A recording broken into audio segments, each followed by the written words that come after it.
So today, Fallout 4 just dropped a major next-gen upgrade, which brings huge performance enhancements and some new content into the game. In this video, we're going to walk through everything that's available as part of the next-gen upgrade, which is available completely free for all owners of Fallout 4. What's up, everyone? Big Dan here. I make videos about RPGs, so if you're interested in seeing more, consider subscribing. Without further ado, let's dive into the patch notes. So let's take a look at the patch notes that give us an idea of what's in this update. So for starters, new Creation Club content free for everyone. This is going to include a lot of different armor and weapon bundles, as well as a new quest. Some say the past is a scar cut across the skin of the Commonwealth. Others believe it's a scab clotted over an unhealed wound. Those who fought the Enclave and those who served them subscribe to the latter. And when the scab is broken, the flag of this old world cabal will once more stand at full mast. Unless, of course, you stop them first. So this is a very interesting wrinkle with this update in that Bethesda is now reintroducing the Enclave into the Commonwealth now. This is probably going to be controversial for some lore nerds. So for those of you who aren't familiar with the Enclave, they were the main villains of Fallout 2 and were reintroduced in Fallout 3 by Bethesda. But by the time of Fallout New Vegas, they were pretty much wiped out. We see the last handful of old remnants of the Enclave in Fallout New Vegas. But now with the Fallout TV show, seemingly the Enclave has been revived, and now they're being re-added now into Fallout 4 as well. So it seems like the Enclave are going to continue to exist in Fallout lore moving forward. I'm perfectly fine with this. I don't really have an issue with bringing back the Enclave or sort of expanding upon their lore.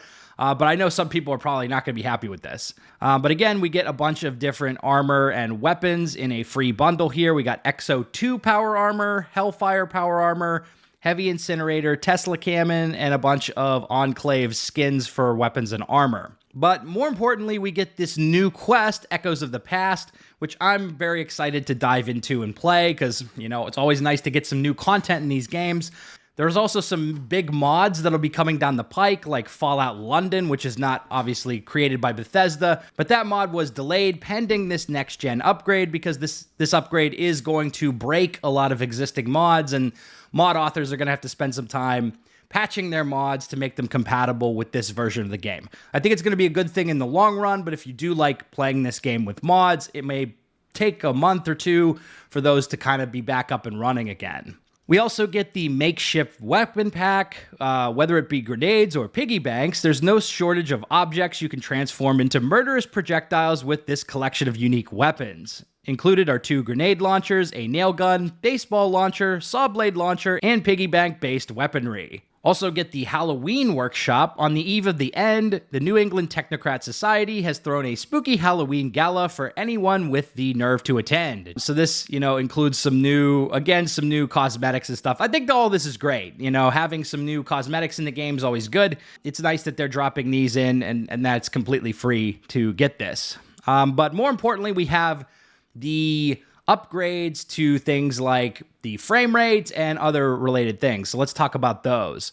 Native PS5 and Xbox Series applications includes performance and quality mode options. Performance mode has 60 FPS target, 4K resolution, standard settings, relying on dynamic resolution scaling. While quality mode dumps it down to about 30 FPS at 4K. So I think, it should be no problem to run this game at 60 FPS on PS5 and the new Xbox Series consoles, I would imagine.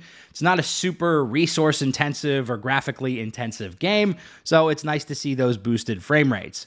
We're also going to get a release on the Epic Store, which I don't know who's using Epic Game Store at this point, unless you're getting a game for free. We get widescreen and ultra-widescreen support, and the game is now Steam Deck verified. So if you have a Steam Deck, you'll be able to play Fallout 4 on it, which is pretty cool. On top of that, you get 9 free Creation Club items. Again, all of these are just the cosmetics. There's also a ton of bug fixes and things of that nature.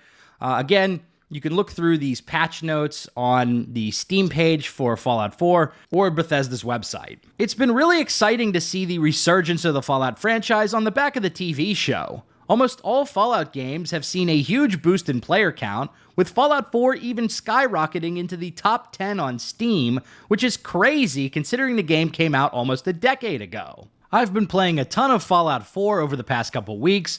I'm currently working on a worst playthrough character named Big Mongo, and it's been an absolute blast. I've been so happy to dive back into this game and make videos on it. At the moment, Fallout 4 is sitting at number 4 on the list, just below PUBG, and it's been averaging over 100,000 concurrent players every day in the past week or so. Fallout New Vegas has shot up to around 30 to 40,000 concurrent players. Fallout 3 has just over 7,000 players, so another W for New Vegas. Even Fallout 76 has broken the top 20 with around 50,000 peak concurrent players in the past 24 hours. And at this point, I want to talk about the downfall of Starfield, which I don't want to say it's completely dead because it still has some players, but it has fallen off massively. Right now, Starfield is barely cracking 5,000 concurrent players on Steam. Now, it's completely normal for single-player games to decline after launch as people finish the game and move on, and Starfield has released about 9 months ago at this point,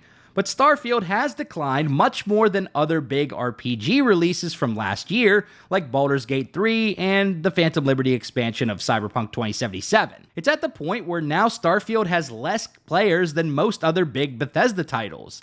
Even before the recent surge, Fallout 4 had around 12,000 average concurrent players each day, which is more than double what Starfield has now.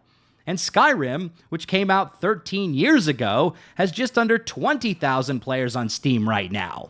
Now, it's possible that Starfield will see some kind of resurgence when they release new content like an expansion, or if there's big mod projects that come out, but let's be real, I don't think the Starfield mod scene is really popping off right now.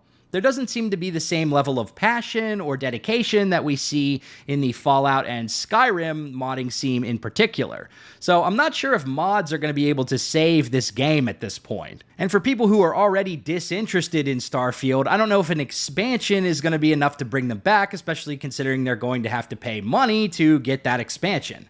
So, yeah, I think Starfield's pretty much cooked at this point, bro. But the purpose of this video wasn't to shit on Starfield, it's to celebrate Fallout and all the new people who are playing the game. It's exciting to see this franchise coming back to life, because for a while there hasn't been new content in Fallout, for years at this point. I mean, you get some new content through Fallout 76, which is honestly a game I don't even really play. But in terms of single-player games, it's been almost 10 years since we've had a new Fallout game. And we're probably going to have to wait quite a long time for Fallout 5, which is disappointing. But anyhow, let me know your thoughts on the new next-gen upgrade of Fallout 4. Have you had a chance to play it yet? Let me know in the comments below.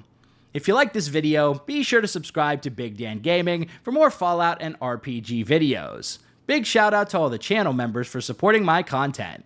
Until next time, this has been Big Dan. I should go.